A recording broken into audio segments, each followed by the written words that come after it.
vamos fazer aqui é definir o que é saúde, né? Saúde, né, não é ficar sem doenças, mas é um estado de bem-estar físico, mental e social, né? Não é apenas ausência de danos, de doenças e enfermidades, mas é um aspecto mais holístico, né? Mais completo.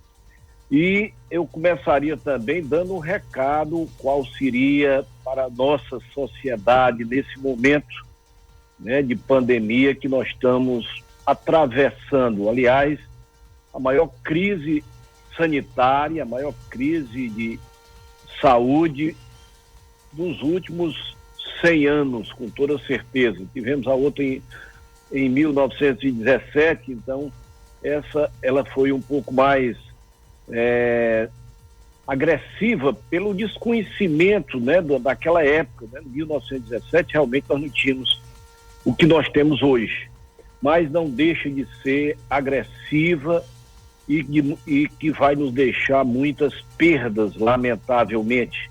E o recado que nós damos é que nós continuemos fazendo as ações preventivas, né, de usar máscaras, praticar o distanciamento social. Esse distanciamento físico, ele é imperioso, e higienizar as mãos com álcool e sabão, né, e outros antissépticos, né, que tiver à nossa disposição.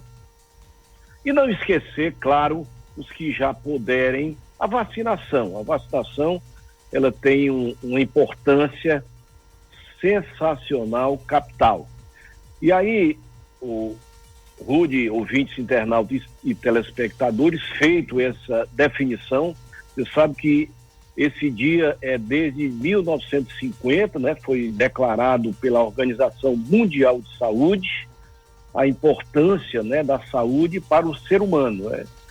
É praticamente tudo, né? O homem sem saúde, o ser humano sem saúde, praticamente ele tende a não existir. A tendência dele é perder exatamente esse status existente ou de existência. Então, feito isso, aí nós vamos reconhecer, agradecer e homenagear todos esses responsáveis, todos essas pessoas que trabalham na área de saúde inicialmente e principalmente. E aí eu quero envolver todos, né, médicos, né, de todas as especialidades ou sem especialidades, né, enfermagem, enfermeiros, técnicos, agentes, todas essas pessoas, assim como aquelas pessoas que trabalham também nesses equipamentos, né, como as pessoas de serviços gerais, desde o vigia, o atendente, a recepcionista, o recepcionista, todas essas pessoas envolvidas aqui, a nossa gratidão, nosso sentimento, né, de gratidão, de amor, né, de tudo isso que eles estão fazendo para mitigar, para diminuir o sofrimento de tantas pessoas e muitas vezes, numa quantia bem maior, recuperar a saúde dessa maioria das pessoas que estão procurando esses nossos nosocomios, esses nossos hospitais, clínicas, policlínicas, UPAs, onde tem, etc, etc e tal. Então é um momento realmente de agradecimento, de pleito de gratidão a todos eles por esse sacrifício que eles estão fazendo. Isso é um sacrifício, você não imagina, da própria vida. Quantos deles já perderam a vida, né? Pessoas da enfermagem, médicos, agentes de saúde, ou mesmo profissionais que trabalham em hospitais, em clínicas, estão passando por momentos realmente tristes e lamentáveis, porque fazendo esse lado de ajudar as pessoas. Então, nesse dia Dia Mundial da Saúde, o dia 7 de abril, nós abraçamos a todos vocês que nos abraçaram, que abraçaram os nossos familiares, os nossos amigos, as pessoas que chegaram até vocês e precisaram do apoio, da dedicação, do conhecimento e principalmente do compromisso que vocês tiveram, estão tendo e continuarão a ter até a conclusão desse processo, né? Infelizmente, deprimente, sofrido, mas juntos nós vamos vencer, tenho certeza, porque Deus é mais e cada um de nós fazendo a nossa parte, com certeza nós sairemos vitoriosos no final. Doutor Bastos, daqui a pouquinho nós vamos voltar a falar sobre a saúde, sobre Covid, sobre números, mas eu queria dar oportunidade ao senhor e aos nossos ouvintes da gente começar também com uma notícia mais leve, uma notícia muito boa de se dar. O senhor sabia que dentre os 28 alunos do Brasil que conseguiram uma nota máxima na redação do Enem, conseguiram nota 1000, e está uma jovem itapajense, é a Karen Aragão, tem 25 anos, é filha da professora Gisela Rodrigues e do nosso amigo produtor Anchieta Sávio Aragão, e ela está aí agora morando em Campina Grande, estudando na Paraíba, aliás, na cidade de Cajazeiras, ela está cursando medicina na Universidade Federal de Campina Grande e gravou uma entrevista conosco. Nos próximos dias o repórter Maicon Rios vai contar um pouco quem é essa jovem itapajense, Karen Aragão. Mas é bom a gente deixar esse exemplo, né, doutor Bastos, de uma menina itapajense que consegue, juntamente com outros 27 alunos brasileiros, a nota máxima no Enem na prova de redação. Com certeza, Rudy, é mais um orgulho para a nossa cidade, e aqui eu não posso esquecer os seus avós, né? O filho foi nosso profissional aí, o nosso colaborador, uma pessoa que a gente quer muito bem, mas eu vou mais atrás um pouquinho, é o seu Mário e a dona Idelzuíte. Dona Idelzuíte era uma pessoa muito dedicada à educação, e ela foi quem, né, juntamente com o seu Mário também é um profissional da área de saúde, diga-se de passagem, e deixou esse legado para a nossa sociedade, esses filhos maravilhosos. Eu estudei com o Francisco Mário, que é irmão do nosso Aragão aí, do Anchieta. Pois é, o Francisco Mário foi meu colega, um rapaz super inteligente, nós estudamos juntos durante vários anos, e depois eu perdi um pouco o contexto, mas o Mário sempre era uma figura extraordinária. E o Anchieta, por sua vez, também é um menino altamente inovador, criativo, está sempre pensando na frente e está aí nos dando, né, dando à sociedade brasileira, que agora não é mais itapajeense, mas a sociedade brasileira, um talento extraordinário, né, que é a Karen Aragão, e peço a Deus que ela realmente continue nessa trajetória vitoriosa. Engraçado, eu estava lendo ontem sobre Cajazeiras, cidade de 62 mil habitantes, tem uma faculdade de medicina, olha que coisa interessante. Isso. Cidade pequena, né, lá da Paraíba, mas, né, teve essa ousadia, essa coragem, e está lá com a universidade formando, né, pessoas para transformar esse nosso mundo. Isso é fantástico, né? Isso é espetacular para que a gente possa ter mais esperança no futuro. Essa juventude que vai fazer essa transformação, vai fazer o diferente, o novo, né? E essas cabeças pensantes, elas pensam fora da caixa, pensam diferente e com certeza vão fazer esse mundo bem melhor, esse mundo futuro que nós acreditamos que vamos atravessar, né, dessa pandemia e, logicamente, melhorar esse futuro. Então, parabéns aí ao querido Anchieta e à esposa, E aí me recorda dos meus queridos amigos Mário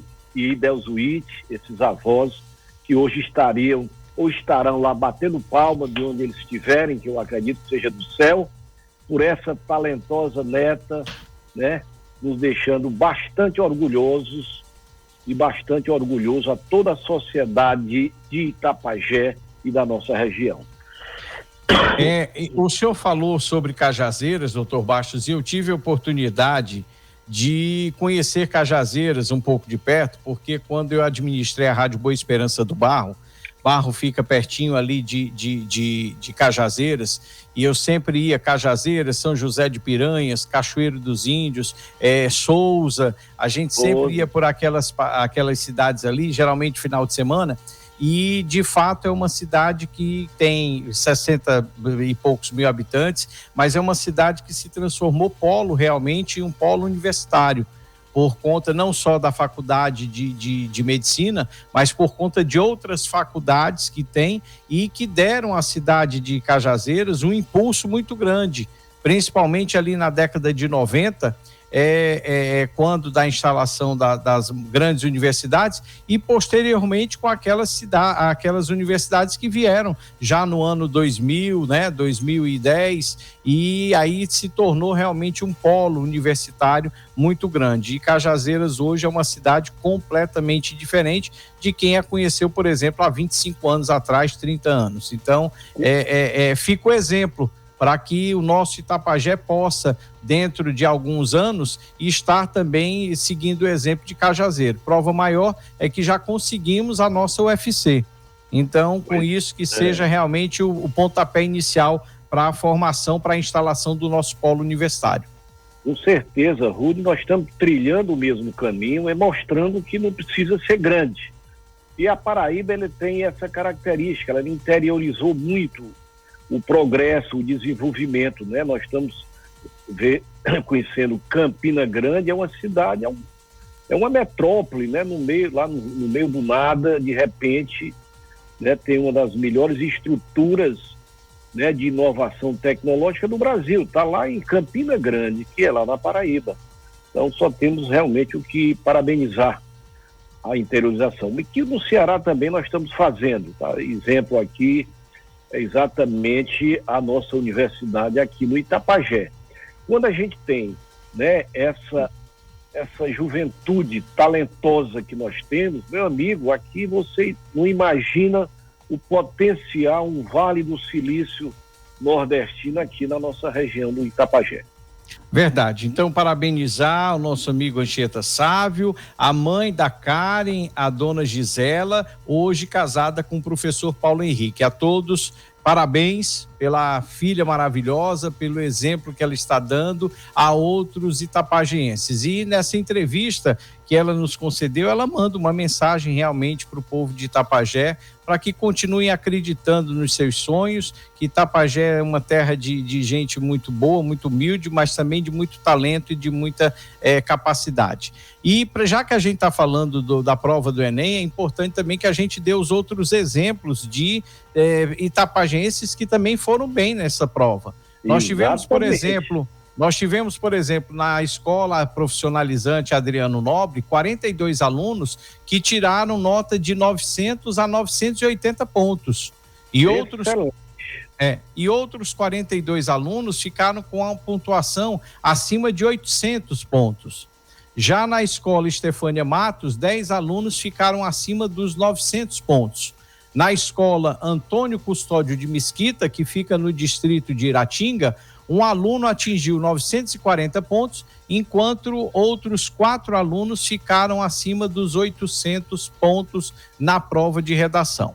Já na escola Monsenhor Catão, cerca de 15 alunos também tiveram desempenho de destaque, tanto na redação quanto nas outras áreas de conhecimento que são exigidas no exame do Enem, doutor Bastos. Viu, Rudy, eu estava lembrando aqui, nada contra o futebol, nada contra, não vão pensar que eu estou falando contra, né? Mas quando a gente tem um talento desse no futebol, ele vira um ídolo. Sim. Eu acho que a gente deve, que nós devemos também divulgar, Não tinha problema botar lá um outdoor dessa jovem lá da Iratinga, mostrando que através da educação se pode pleitear o mundo, se pode conquistar o mundo.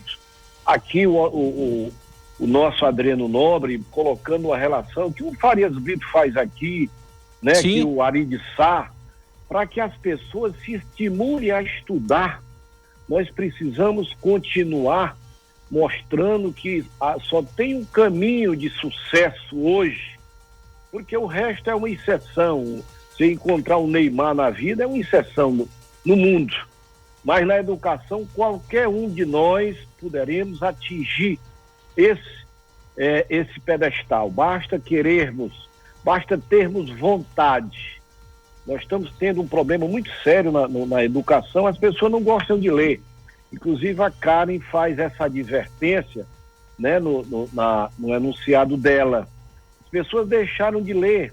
Ela fez um relato de como constrói uma redação, mas por que ela constrói? Porque ela lê.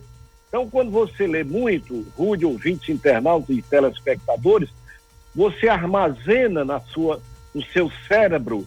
E aí, quando você vai fazer uma redação dessa, ele vai pegando lá dentro e trazendo aqui para fora, trazendo, né, para a mesa. Mas se tu não estudou, se tu não leu, tu não forma esse embasamento. Tu só tem esse embasamento se tu tiver leitura, se tu tiver, né, lido bastante, e aí tu constrói, né, um reservatório de conhecimentos. Reservatório de conhecimento só tem quem lê, quem estuda. Então a Karen dá essa, né, sugestão, e que eu achei espetacular, por isso é que eu estou replicando aqui a importância de ler. Se vocês não lerem, se nós não lermos, nós não teremos jamais condições de fazer uma boa redação. Por quê? Porque o cérebro vai buscar isso lá na nossa memória. E se tu não leu, como é que tu vai memorizar o que tu não lês? Então, é importante a leitura e cada um de nós poderá alcançar, atingir, não vou dizer os 1000 pontos não, mas uma quantidade de pontos bastante significativa que dá para tu alçar tua vida para onde tu achar que deva fazer, tá certo?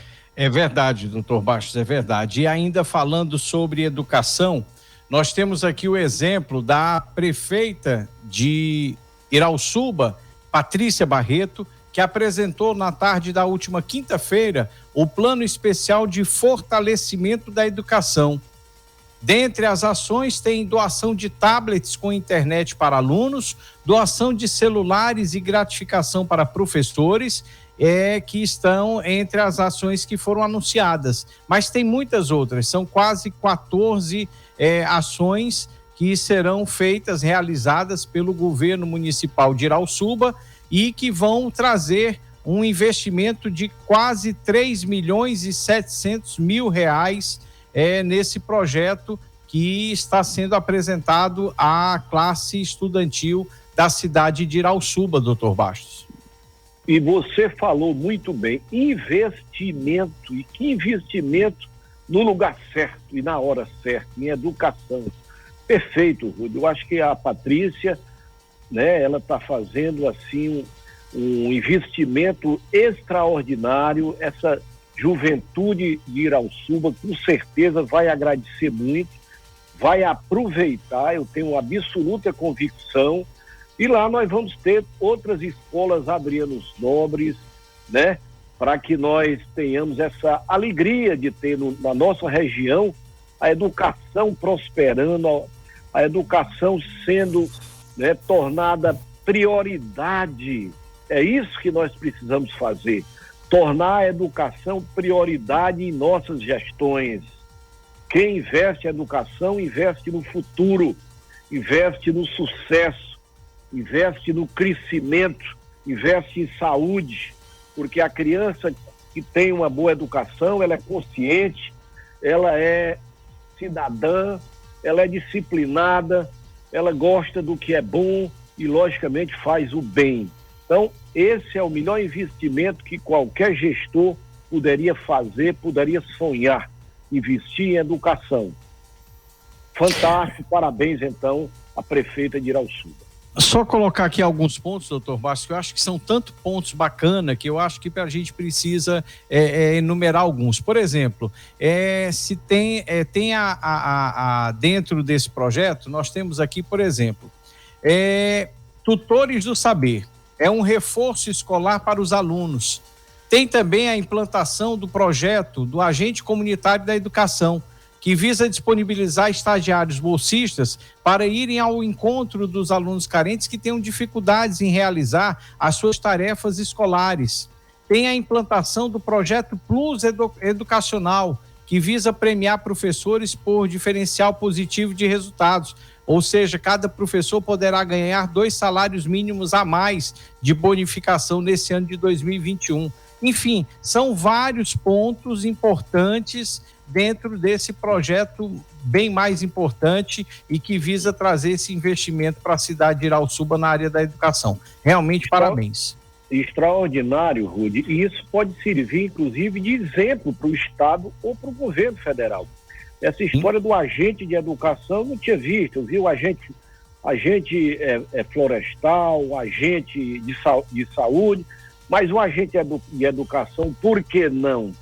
Né? Aquelas pessoas que ficam mais, né, cansadinhas e tal, vai lá, dá o apoio, dá o reforço, ele normaliza, se motiva a voltar para a escola, porque nós temos um índice de evasão muito alto.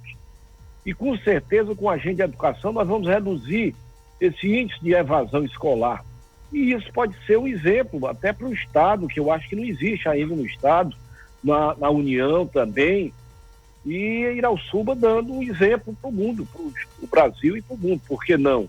Então, parabéns aí, eu acho que vale a pena, e esse tipo de transformação, esse sim é que faz a revolução para o futuro, e para um futuro melhor, com certeza. Muito bem, doutor Bastos, nós temos aqui outro assunto para que a gente possa entrar na parte de saúde, para a gente entrar na parte do finalzinho desse primeiro bloco.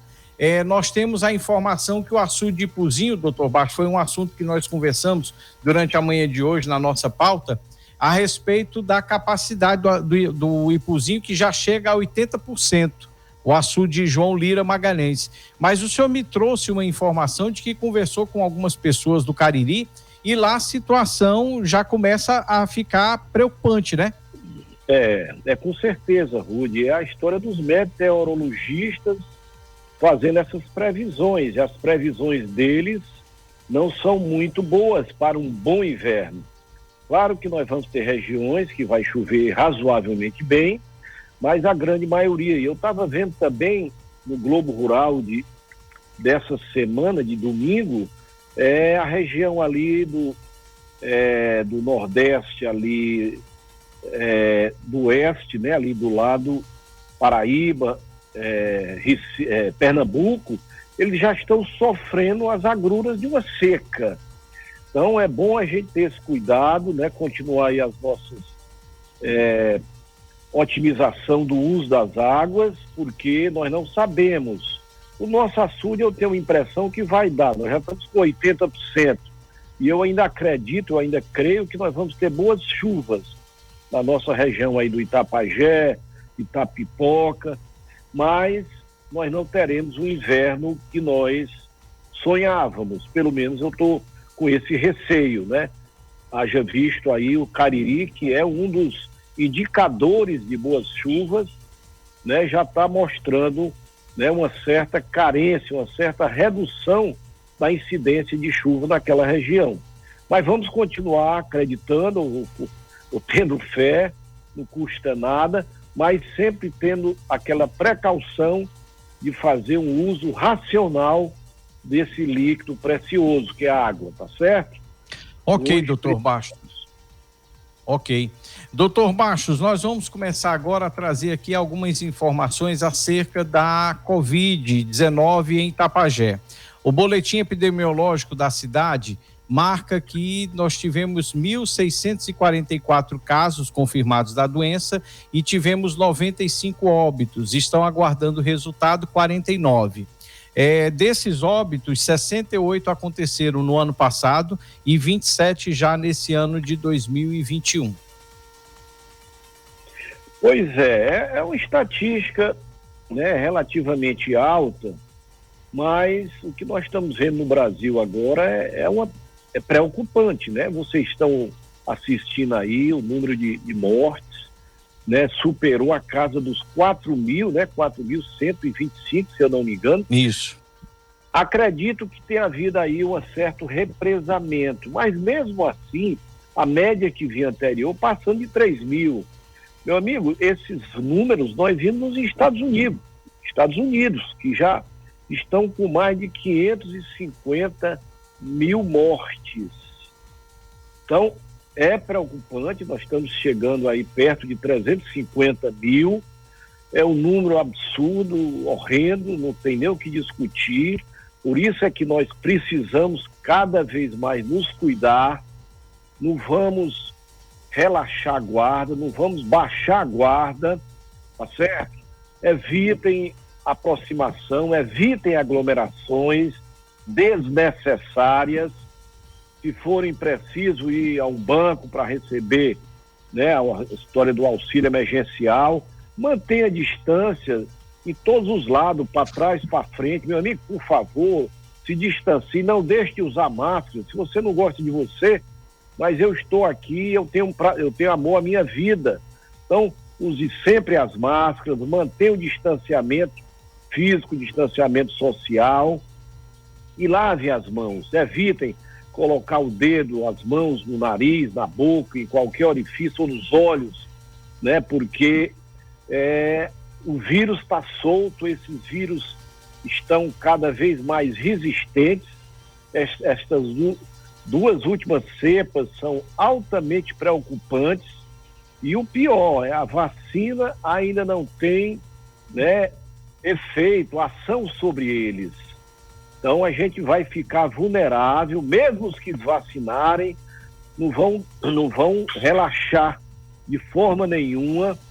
Continua de máscara. Eu tomei a primeira vacina essa semana, sexta-feira santa, mas continuo fazendo as minhas proteções, o meu distanciamento dentro do possível. Claro que eu reconheço que vocês não podem ter o mesmo cuidado que eu estou tendo, mas pelo menos um distanciamento social, pelo menos o uso de máscara, que vocês podem estar, onde vocês estiverem, vocês podem usar, até no trabalho, alguns que, né, são obrigados a ir para os que têm um emprego, etc e tal, mas usem as máscaras, as empresas, né, fiscalizem esse distanciamento. Eu conheço aí a Paquetá, faz isso muito bem, esse trabalho, e todas as outras empresas, a Shopping Pães também, nós temos esse cuidado, esse zelo, e todas as empresas do grupo, para manterem o distanciamento, usarem máscaras, sempre ter o álcool gel para estar fazendo a limpeza, a antisepsia das mãos,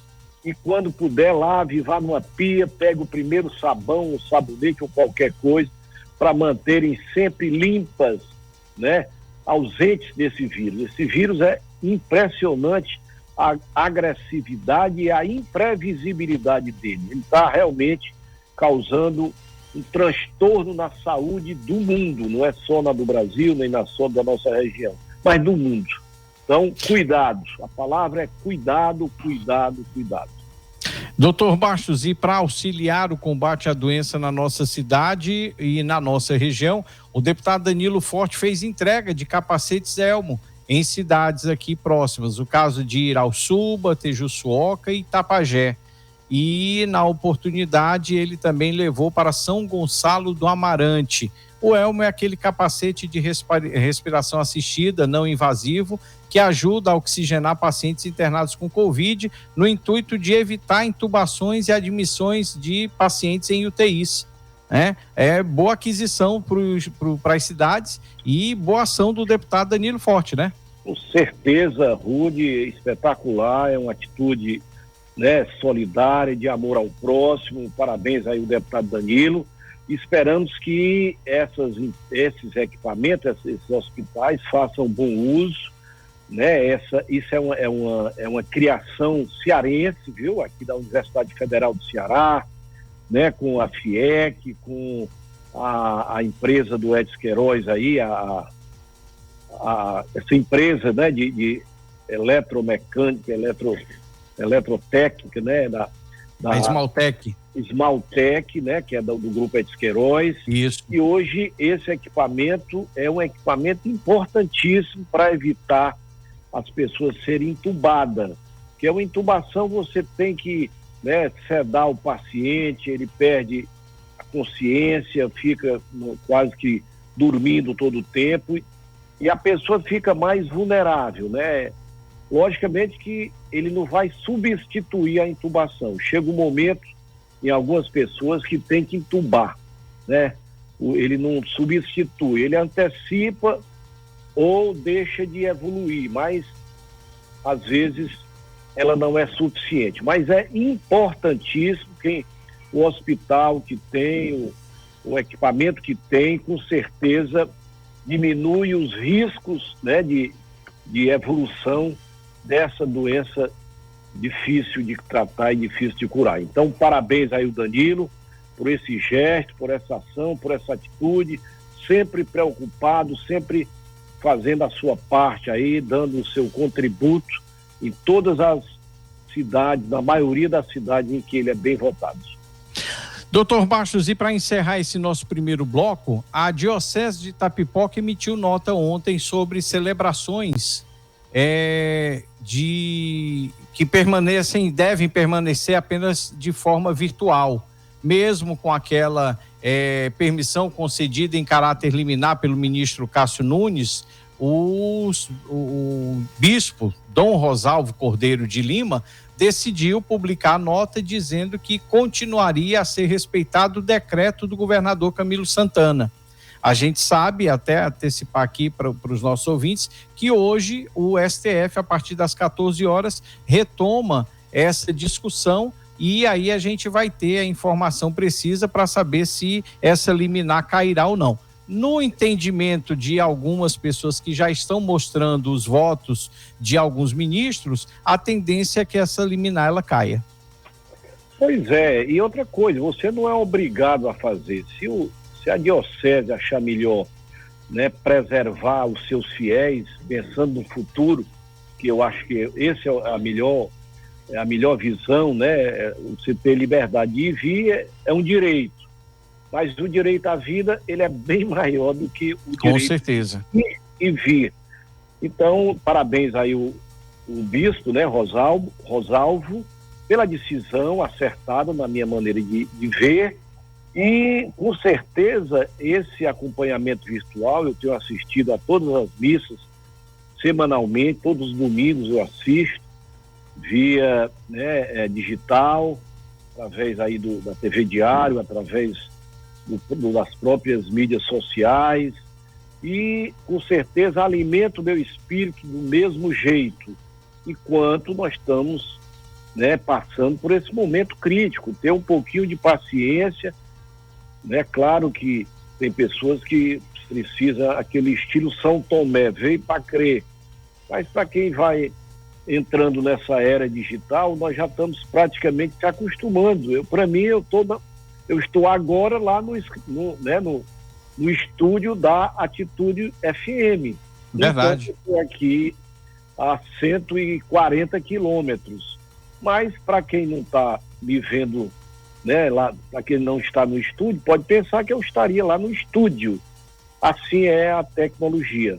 E o que se pode fazer à distância, vamos fazer. Claro que o que não puder, aí vamos ter esses meios e esses recados que a gente manda de preservação do distanciamento, usar máscara, para que a gente possa, né, não deixar esse vírus, né, circulando, porque a circulação dele é maléfico, é destrutivo, gera mortes e gera mutações, que esse é o grande perigo também.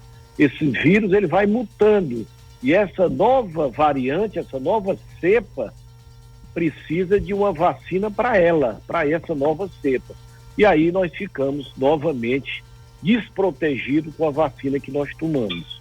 Então, é fundamental, é importante que nós temos essa consciência e, logicamente, esse resguardo para evitarmos essa disseminação.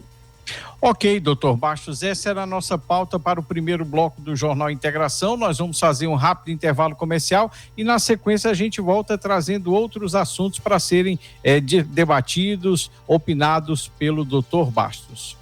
Muito bem, trazendo as primeiras participações. Edilberto mandou um alô para sua noiva Eliane, lá no Sítio Maia.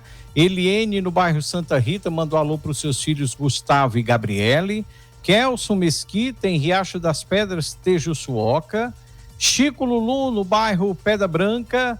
José Carneiro, na Santa Rita. Flailson, mandando alô para os seus amigos em Tapajé. Maria Moreira, em Monte Carmelo. Joana, em Riacho Fresco, pedindo reposição de luminárias naquela localidade. Gilvan Brioso, na Lagoinha, ouvindo o JI. Tem a pergunta aqui da Fátima, que está em São Gonçalo do Amarante, perguntando como ficará a situação das pessoas... Perdão, eu acrescentei o Amarante, não sei se é. Fátima, em São Gonçalo, pergunta como ficará a situação das pessoas que estão com agendamento para emissão do RG. Se vai ser adiado por conta da pandemia ou se será realizado normalmente. Não temos essa informação, vou pedir para os nossos repórteres irem atrás. No Facebook, Patrícia, Aloysio, Ranieri, Célia, Marlúcia e Marcos Antônio. O Serginho Matos nos pergunta se é verdade que os senadores aumentaram o plano de saúde de 50 para 100 mil reais. Fazem isso e não querem dar um auxílio emergencial digno. Olha, Serginho, eu ouvi há algum tempo atrás, há uns dias atrás, que havia sido um aumento de 170%, certo? Eu acho que passou de 50 para 130 mil reais, uma coisa assim. Segundo eles, o que eles alegam é que esses valores estavam defasados desde 2015, tá?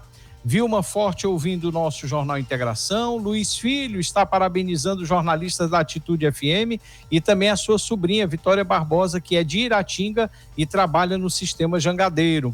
Tem a Helena, no bairro Barateiro, acompanhando o JI. E tem também Dona Vera Bastos, abraçando o doutor Bastos, lá da Itália. E o nosso amigo Estênio, no bairro Barateiro, faz o seguinte questionamento. Por que o Brasil ter recebido, segundo ele, mais de 30 milhões de doses de vacina contra a Covid e, porém, segundo ele, somente metade das doses foram aplicadas? Estênio, eu não tenho essa informação para te dar, mas eu acredito que muito seja por conta da garantia da segunda dose, porque tem muitas pessoas que tomam a primeira dose e tem que tomar a segunda dose com 28 dias. E se essas doses não estiverem garantidas, se coloca em risco esse plano nacional de imunização. Então, eu acredito que seja isso, tá? E às vezes não se confia muito de que a gente vai receber as doses suficientes para poder imunizar essas pessoas. Então, mas é mais ou menos isso, doutor Baixo? Falei certo? Tá correto?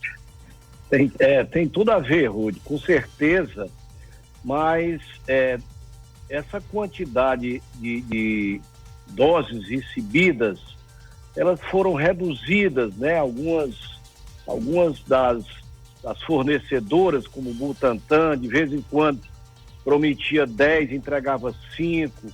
Então, ele não tem essa estatística 100%. Mas o que você falou realmente complementa, né? As pessoas, alguns estados, eles ficam receosos, alguns municípios, eles ficam receosos. Bom, eu dei a primeira dose.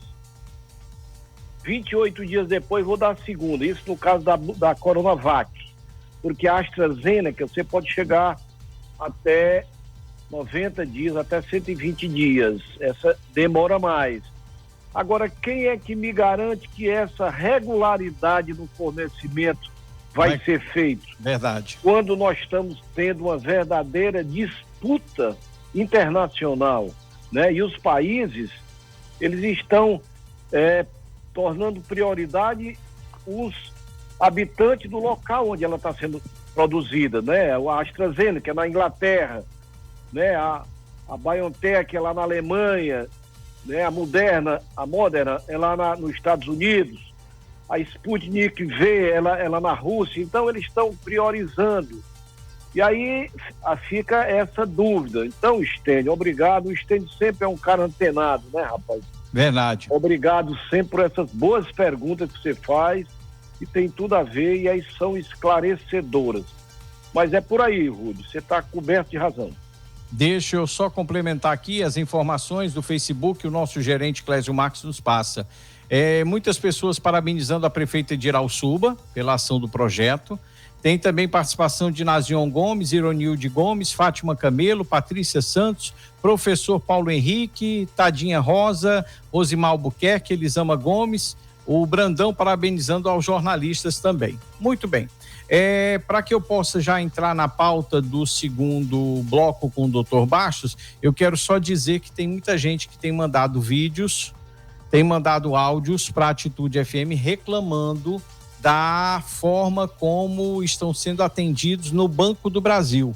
Segundo eles, na porta do Banco do Brasil está ficando muita aglomeração, principalmente de idosos buscando atendimento, e lá em cima, como tem que subir uma escada, lá em cima é pequeno, é apertado.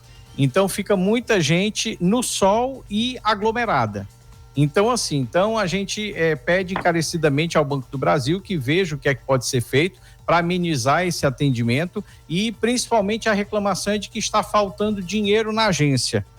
Então a gente precisa, eu sabia que estava faltando dinheiro no bolso de muita gente, mas no Banco do Brasil não sabia que estava, né? Tô brincando, deve estar sendo uma programação de numerário que ainda não chegou, deve estar atrasado, enfim, mas é importante que os funcionários deem pelo menos uma informação a quem fica ali do lado de fora, porque às vezes as pessoas estão esperam 2, 3, 4 horas para uma pessoa chegar e dizer, olha, não vem dinheiro, ou não tem dinheiro.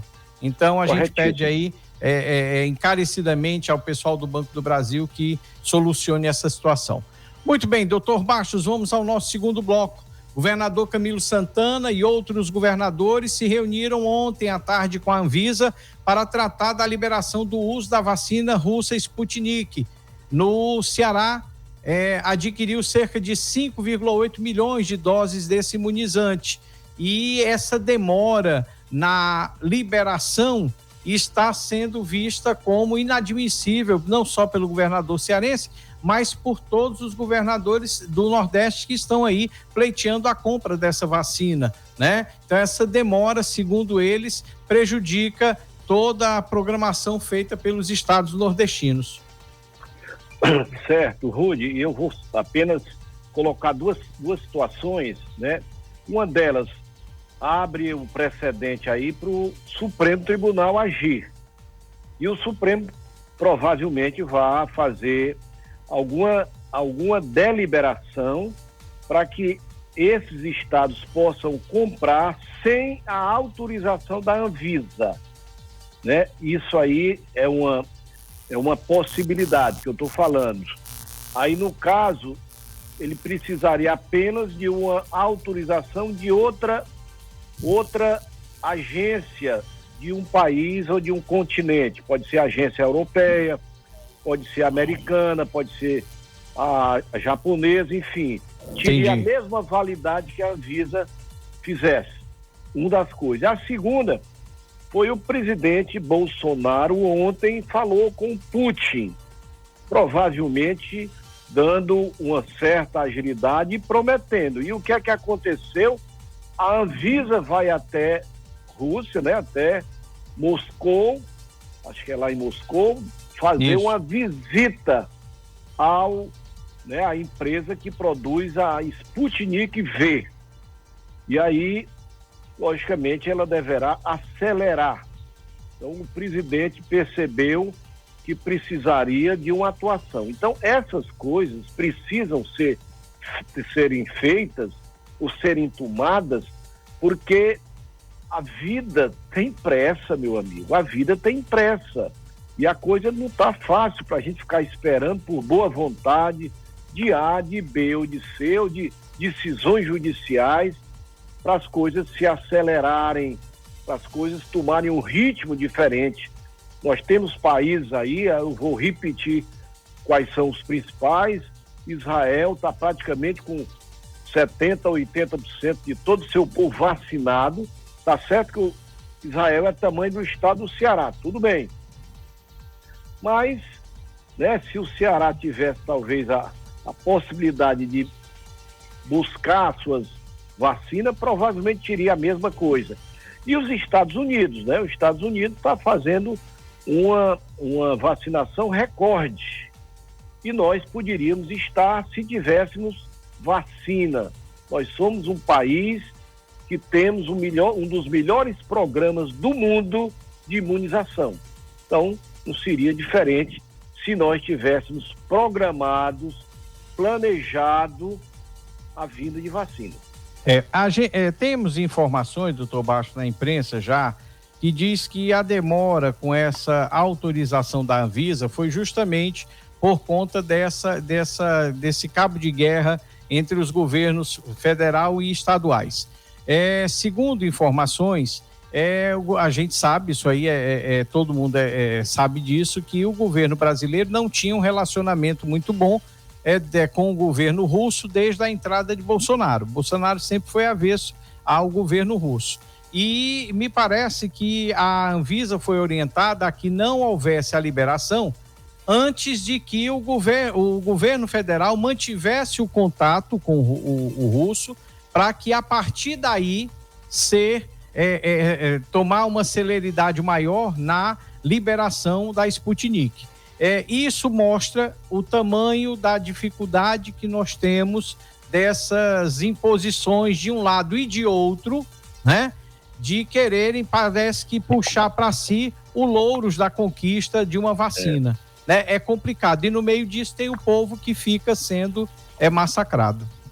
Lamentavelmente. O problema é aquela história.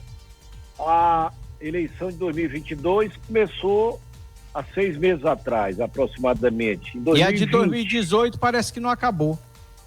Pois é, porque tem reeleição. Se não tivesse reeleição, Rui, com certeza seria diferente. Verdade. Bom, doutor Bastos, e chegamos aqui a um ponto que a gente mostra o seguinte: a gente tem o estado do Ceará e a gente vai passar rapidinho por esses números só para a gente trazer a realidade das coisas. A gente sabe que, graças a Deus, nós temos tido um número de pessoas que se recuperam muito maior, infinitamente maior do que as percas que nós estamos tendo. Mas nós precisamos também trazer esses números que para muitos, para todo mundo, é desagradável. O Ceará, se fosse um país, doutor Bastos, ele estaria ocupando o 26º lugar no ranking mundial de óbitos. O Ceará contabilizou até a última segunda-feira 14.692 mortes confirmadas por Covid. O segundo dia com maior número de mortes no estado do Ceará aconteceu no final do mês de março, tá? Quando o Ceará registrou mais de 300 mortes no estado do Ceará. 285 mortes num dia só. Obviamente que a gente sabe que isso são represamento, às vezes, de informação, não foram porque aquelas pessoas todas morreram num dia só, né? Mas a gente chegou a esse número de quase 15 mil mortes no estado do Ceará durante essa pandemia, e isso é muito preocupante. Rudy, mas não vamos achar que o governo do estado do Ceará não tem tomado as atitudes necessárias, não tem feito, né, dentro da racionalidade científica, porque temos que frisar, né, ele tem sempre obedecido a um secretário de Estado, que é uma pessoa que tem uma boa visão, apesar de no início eles não tinham nenhuma visão, até porque não sabiam mesmo, né, mas foram adquirindo. E o governo do estado do Ceará, o Camilo, eu acho que ele tem feito um trabalho, na minha maneira de interpretar e de ver, razoavelmente bom. E eu não consideraria esses números aí como extemporâneo, como extraordinários. O que pode ter havido é uma pouca detecção do número de casos, aquela história que eu falava. Como não houve, né, uma testagem, né? Uma testagem bem generosa, né? Aí seria que era para ter feito muito. E onde é que teria esses testes e tal? Então, talvez por isso deu essas estatísticas um pouquinho mais vermelha, um pouquinho não, razoavelmente grandes. Mas, em linhas gerais, o que ele criou de novos leitos, de novas UTIs, né, ele fez um trabalho extraordinário. O que é que eu lamento? Fechar os hospitais de campanha, né, que eu não deveriam ter fechado, né, o caso lá do PV. O PV. Concordo plenamente. Tudo, né, e depois fechar como se as coisas tá tudo normal. Quem foi que disse? Por quê? Cadê a previsibilidade? Mas está caindo. Mas não é o momento, né? Até porque não ia ter jogos. Bom, quando começar os jogos a gente tira. Então eu acho que tudo isso pode ter afetado um pouco. Mas em linhas gerais, o governador Camilo fez uma atitude sensata, dentro do possível, né? Lógico, e amenizou, mitigou o que pôde. Mas a doença realmente é impactante. Se tu levar para São Paulo, né, nós estamos lá com estatísticas absurdas. Mas são 44 milhões de habitantes São Paulo, claro. Mas as estatísticas lá são deprimentes. Rio Grande do Sul, nós estamos com a UTI com 104%, né, de ocupação de UTIs. 104%, ou seja, 4% está fora das UTIs porque elas só aguentam 100%. Então, a situação realmente é do país, é crítica, é lamentável, e as orientações, se você olhar lá para a Europa, né, está na terceira onda e eles já começando o lockdown pela terceira vez. Então, nós temos que nos preparar também aqui para a terceira, quarta onda, porque ninguém sabe quando vai parar. Eu acredito que 2021 é até o final e não sei até quando 2022.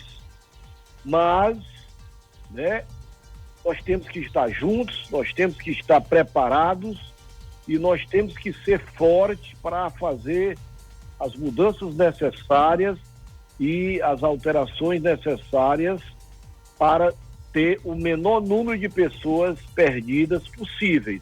Eu acho que esse é o objetivo maior.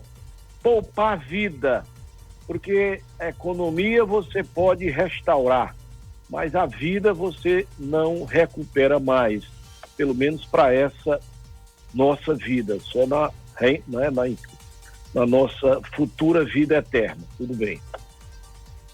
Ok, doutor Bastos, essa era a nossa pauta para o segundo bloco. No terceiro bloco, nós estaremos trazendo informações nacional da política e também da economia. Daqui a pouquinho, depois do intervalo comercial. Pois não, doutor Bastos? Rude, é só para concluir aí, todos, né, nós falamos, eu disse que nós temos duas comemorações hoje, que era o Dia Mundial da Saúde e o Dia do Jornalista.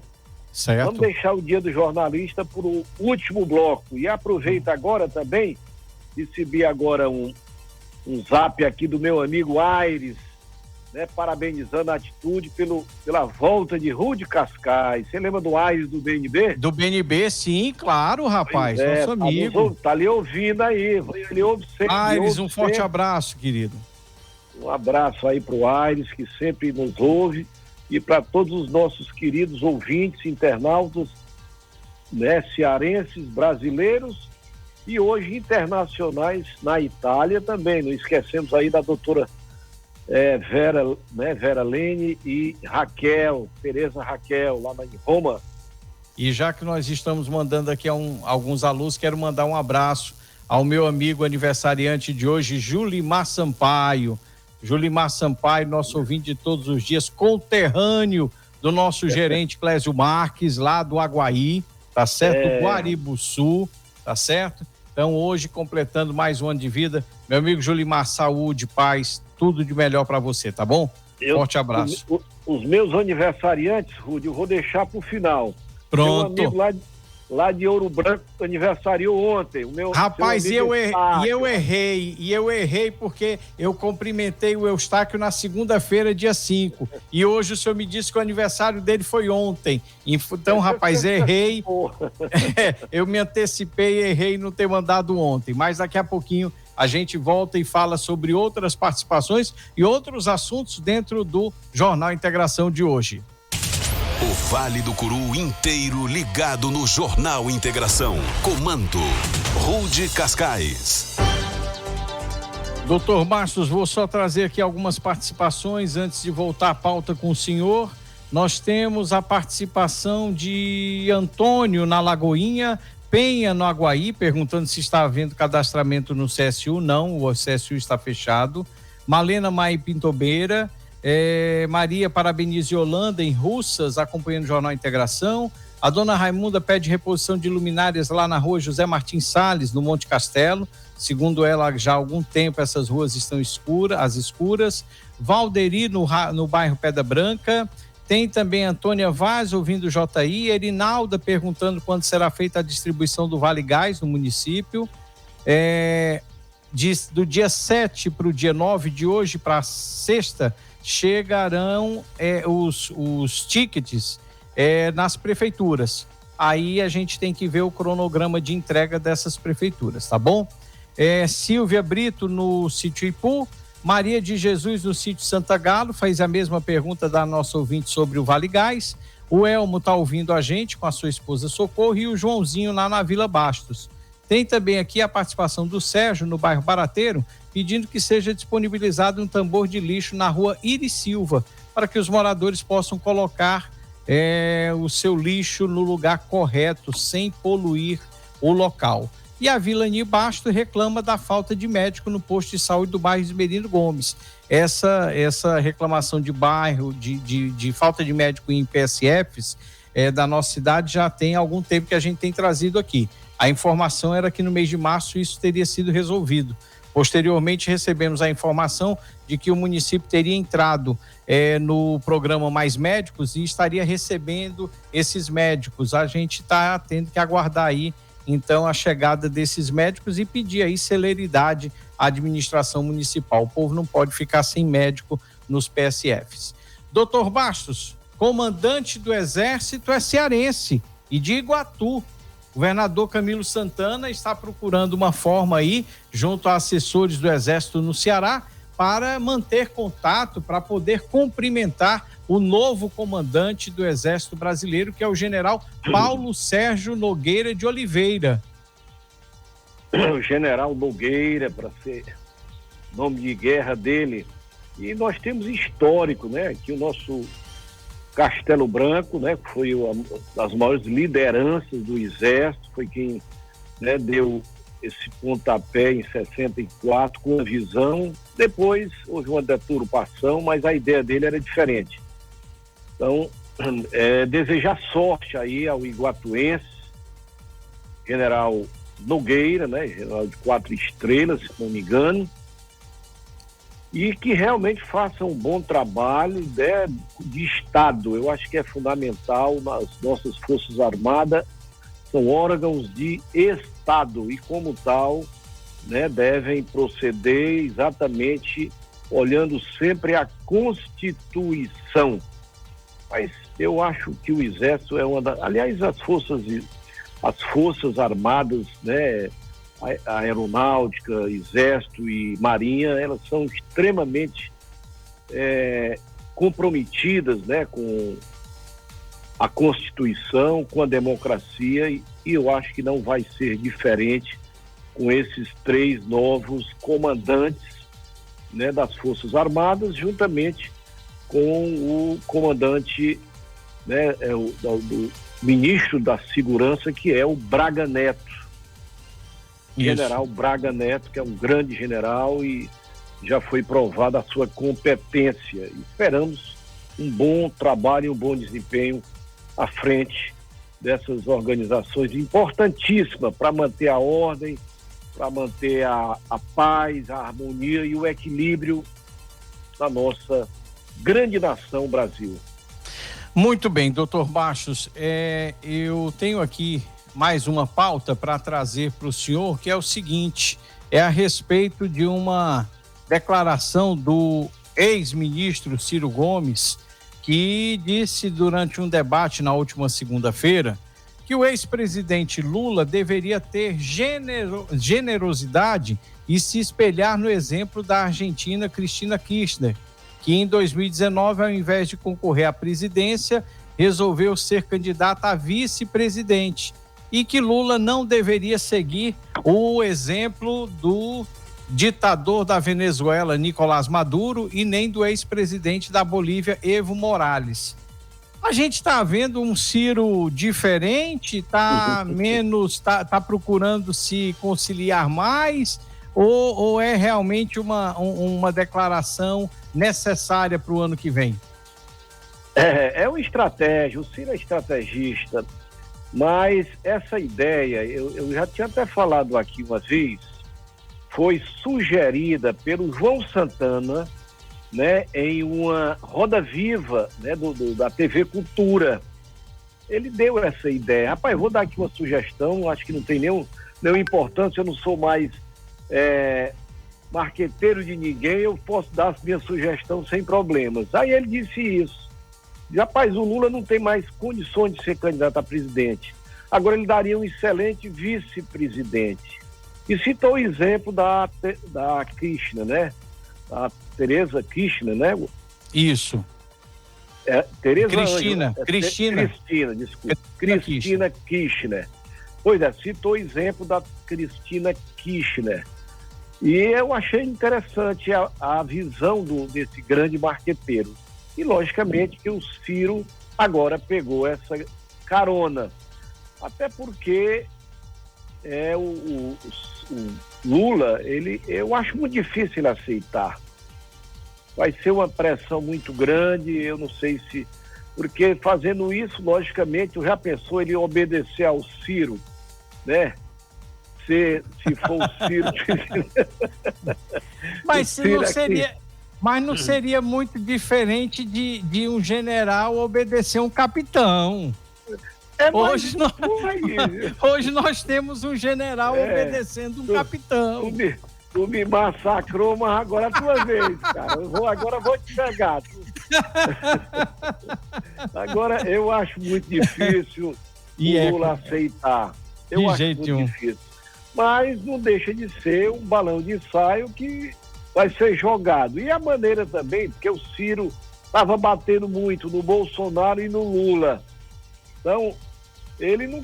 Logicamente que ele queria mostrar para o povo que ele é de centro, que ele é de centro-esquerda, nem é de esquerda, modo Lula, no modelo petista. Nem extrema-direita. Logicamente, é antipetista. Que ele percebeu, na eleição passada, de 2018, foi criado o termo antipetismo. E o grande beneficiário desse termo foi exatamente o Bolsonaro, que ele encarnou essa posição. Agora nós temos o antipetismo e o antibolsonarismo. E aí ele disse, bom, agora se com um era bom, imagine com dois antes. Só que ele percebeu que não é bem assim a visão e o pensamento do brasileiro. Ele é mais polarizado, ele não tem ainda uma visão partidária, três visões. Ele, ou é um, é outro, é duas, é tal. Ele é bipartidário com tendência a ficar com um ou com o outro. É a história do Fla-Flu que você falou.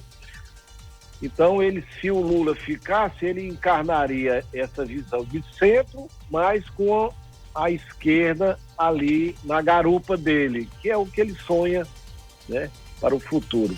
Ele quer ser o contraponto do que ele diz do lulopetismo e do bolsonarismo boçal. É o que o Cid quer. O Ciro quer. Agora, o perigo é ele colocar o lulopetismo e trazer só aquela parte que não é boa do petismo. Porque tem uma área pequena, mas que ainda é saudável. Mas tem a outra área que é a grande maioria, e o Lula realmente representou todos eles, porque na época era o presidente, depois botou uma sucessora com o mesmo pensamento, e aí a tendência é as pessoas acharem que quem se aliar a eles vai ser igual a eles. Verdade. Doutor Bastos, eu ia trazer aqui o próximo assunto, mas tem aqui uma pergunta de um ouvinte nosso, muito bem elaborada a pergunta, é o Abner, lá da Pedra Branca, e a gente sempre se sente honrado com as participações dos nossos ouvintes. Ele faz o seguinte: boa tarde, queria fazer um questionamento aqui.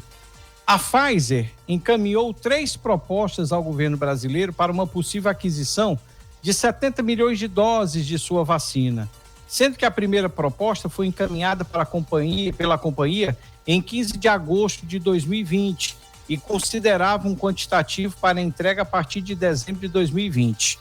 E aí vem a pergunta dele, vou fazer como está. Sendo assim, podemos dizer que o maior responsável dessas mais de 330 mil mortes é o governo federal? Ele coloquei aqui. Rude, parou a tua voz ou a minha? A tua voz parou, Rude. Parou? Então, pronto. Deixa eu só concluir aqui a pergunta. Deu para entender? Deu para entender? Deu para entender, claro. Pronto. Eu acho que essa história de você querer encontrar salvador de pátria ou responsável por tudo, acho que não existe isso. Se você voltar para 2020, agosto, nós vivemos um clima completamente diferente, apesar de já estar iniciando, né, o número de mortes, o mundo querendo entender, e aí vinha uma dúvida, bom, como é que tu vai fazer? O grande problema do Bolsonaro foi com a solicitação, a exigência dessas farmacêuticas para que não tivesse nenhuma responsabilidade com o que acontecesse com os vacinados daquele país. Então você assinaria aqui dizendo que toda a responsabilidade com o que acontecer com essa vacinação é de responsabilidade exclusiva do país e não da farmacêutica. Isso, de certa forma, o Bolsonaro estranhou. De maneira nenhuma. Como é que pode? Eles fazem a vacina e o responsável sou eu? É como se tu fizer um medicamento e disser, bom, medicamento, a responsabilidade, se tiver algum efeito, né, algum efeito colateral, a responsabilidade é do país e não da farmacêutica. Então, inicialmente, ele interpretou isso como se fosse um assinte, um absurdo. E até há pouco tempo ele ainda estava tentando rememorar. Agora foi que o Supremo entrou e mandou dizer que tinha que fazer assim, porque os estados assumiriam se ele não assumisse. Então, voltando lá para agosto, eu acho que tinha esse dilema. Mas claro que eu também concordo que a condução desse processo de planejamento foi completamente atrabalhoada. Eu também concordo contigo. Como é o nome dele, Rude, me perdoe? Abner, também, eu também concordo que foi totalmente atrabalhoada, né? Foi totalmente sem o norte, e isso, de certa forma, também prejudicou, né? Ficou muita gente querendo ser protagonista, governo de Estado, e isso, de certa forma, por isso é que eu digo que a politização começou cedo demais. Em agosto, setembro, já estava começando. E aí virou um problema político, quando não deveria ter havido essa, né, antecipação da eleição de 2022. Então, o Brasil todo foi responsável nesse ponto. O Brasil político, não as pessoas, claro. Aqueles que estavam responsáveis, né? Aí eu coloco tudo dentro do saco como responsável. O Bolsonaro tem uma parcela de contribuição, sim, né? A história das cloroquina da vida, que criou também um dilema, não foi bem conduzida. Então, tudo isso aí eu acho que foi maléfico, não foi bom. Agora, querer responsabilizar só o Bolsonaro, eu acho que é muito simplista essa atitude, Abner, que eu não concordaria de maneira nenhuma. Ok. Nós tivemos aqui, doutor Bastos, eu estava seguindo aqui a pauta a respeito e aí eu parei para poder trazer a participação do Abner. Mas, por exemplo, nós temos ainda, continuando no mesmo assunto, a gente tem aqui a participação do que nos chega a informação da Câmara dos Deputados, que está analisando a compra de vacinas por empresários. Existem algumas regras. Esses empresários, eles poderiam, a princípio, estão sendo discutidos vários pontos, mas alguns deles, os empresários comprariam uma quantidade para os seus funcionários e para a família de seus funcionários, e aí só estariam sendo entendidas como família, esposa ou esposo e filhos, e a mesma quantidade o empresário teria que adquirir para o governo do Estado, para o Ministério da Saúde. Esse é um ponto que está sendo discutido, né?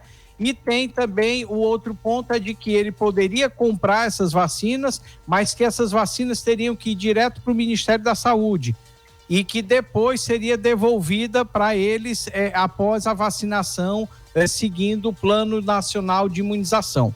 Então, enfim, como é que o senhor vê essa situação? Eu sei que o senhor, já conheço um pouco sua opinião, mas eu queria que o senhor tivesse a oportunidade de externar. Como é que o senhor vê essa possibilidade? Não parece ser assim que o governo está querendo dividir uma responsabilidade que hoje, no caso da imunização, pertence a ele? Bom, Rudy, dessa história de protagonismo, eu me preocupo. Eu acho que se você está tendo dificuldades e se alguém quer ajudar, eu não vejo por que não aceitar. Não, porque aí o protagonista vai dividir o mérito. Não é questão de dividir mérito. Nós precisamos de somar esforço. A minha visão mais é nesse sentido, né? Eu te dou até o exemplo, né? A história da saúde. Saúde é um direito de todos e uma obrigação do Estado. Tudo bem, mas hoje nós temos 50 milhões de pessoas que têm plano de saúde. 50 milhões de pessoas que têm plano de saúde. Isso tirou o quê? Tirou uma carga, tirou uma sobrecarga do governo. Isso representa 25%, um pouco menos, dos 200 e poucos milhões de habitantes.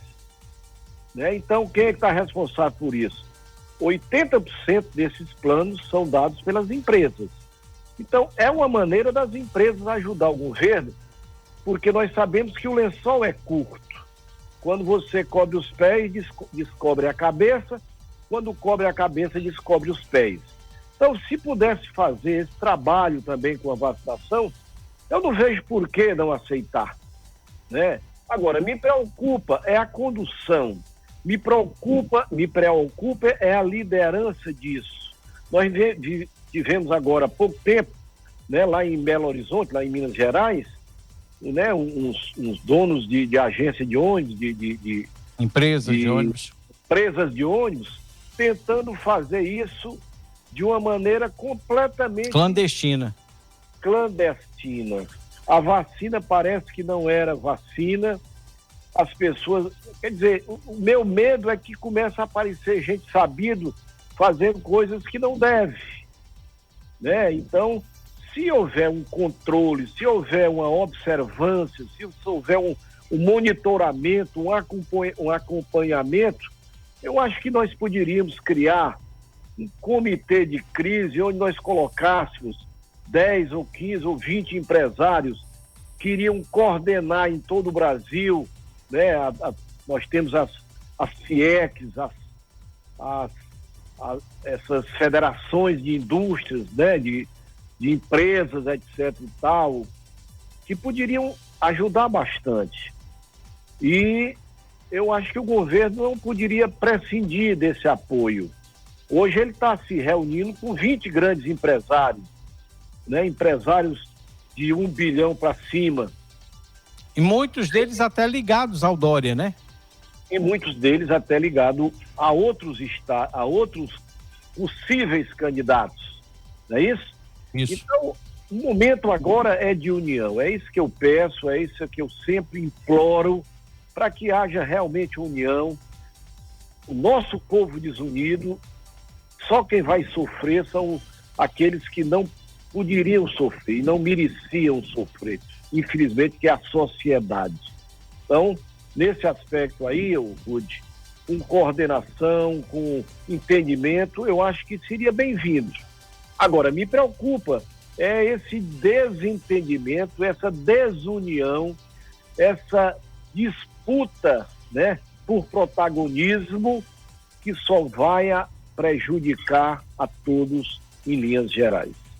Doutor Bastos, 13h28, nós vamos encerrando aqui a nossa pauta, mas eu quero deixar aqui espaço para que o senhor possa mandar aí, falar das suas felicitações e também dos seus alunos, que eu sei que o senhor recebe sempre. Okay. Mande um abraço aí para o nosso amigo William Castro, hein? Tá lhe ouvindo lá na Pitombeiras, diz que o seu nível é altíssimo. Muito obrigado. Muito obrigado, William Castro, e com você eu abro esse nosso cortejo, né, de audiência extraordinária que nós temos, e você é um desses grandes representantes. Mas vamos juntos, William, homenagear os nossos queridos, competentes, corajosos e dinâmicos jornalistas da Rádio Atitude FM, de todas as emissoras de rádio. São pessoas extraordinárias, estão desempenhando um papel extraordinário também nessa pandemia. Eu sei da coragem, da ousadia, do sacrifício, e que orgulho nós temos em ter pessoas, né, da vontade, da coragem, do dinamismo que vocês têm. Para nós é um motivo de muita satisfação, de muito orgulho e de muita gratidão, antes de tudo. Então, parabéns aí a todos vocês, jornalistas, aí você, Rude, se encarna também bem no meio, porque você muito é um obrigado, grande jornalista. Doutor. Muito obrigado, doutor. Toda a equipe do Jornal Integração, né, e de outras empresas e emissoras de rádio da nossa região, ok? Então, um abraço fraterno, uma gratidão eterna a todos vocês, jornalistas, aí nesse ano e nesse dia em que comemoramos o Dia do Jornalista. Aos nossos queridos aniversariantes, grande Eustáquio, mandei um abraço ontem e hoje aqui juntamente com Rude Cascais, todos os jornalistas aí da Rádio Atitude, mandando um abraço para esse grande advogado causídico. Que Deus abençoe a você, ao Julimar. E aí eu vou botar mais gente. Claudenise também, que aniversariou. Isso. Padre Marcos também, que aniversariou ontem, ou foi no dia 6, Padre Marcos, né? Ou foi dia 5? Foi dia 5. Foi dia 5. Dia 5. Batista Braga no dia 4, ex-prefeito também. Um abraço aí para todos esses nossos queridos aniversariantes. Que Deus, né, dote aí vocês com uma vida longa, com muita saúde, antes de tudo, muita paz e muito amor no coração aí para distribuir com esses familiares extraordinários que vocês têm. Então, um abraço aí para todos. E finalizo aqui uma despedida, que eu não pude me despedir pessoalmente, de um grande amigo da minha família, meu querido Luiz Pinto, rapaz. Luiz Pinto foi meu vizinho aí da dona Vânia, do seu Oceano, da Shopping Pães, morava em frente. Foi um amigo espetacular. Eu nunca vi uma pessoa dizer que o Luiz Pinto fez alguma coisa diferente do que fez uma coisa boa. Porque ele só fez coisa boa, era um sorriso afável, era uma pessoa extraordinária. Ele e a sua querida esposa, Dona Marli, que se encontrou com ele agora nessa nova status que ele está espiritualmente, né? Nesse novo momento, nessa nova vida. Então, ao nosso querido Luiz Pinto, que Deus o receba de braços abertos, tapete vermelho, para receber essa pessoa extraordinária, esse homem de Deus que era nosso amigo Luiz Pinto. E com essa despedida do meu querido amigo Luiz Pinto, eu me despeço também de todos os nossos ouvintes, desejando a todos uma boa tarde, fiquem com Deus, se cuidem e até a próxima quarta-feira, se ele assim nos permitir. Boa tarde a todos.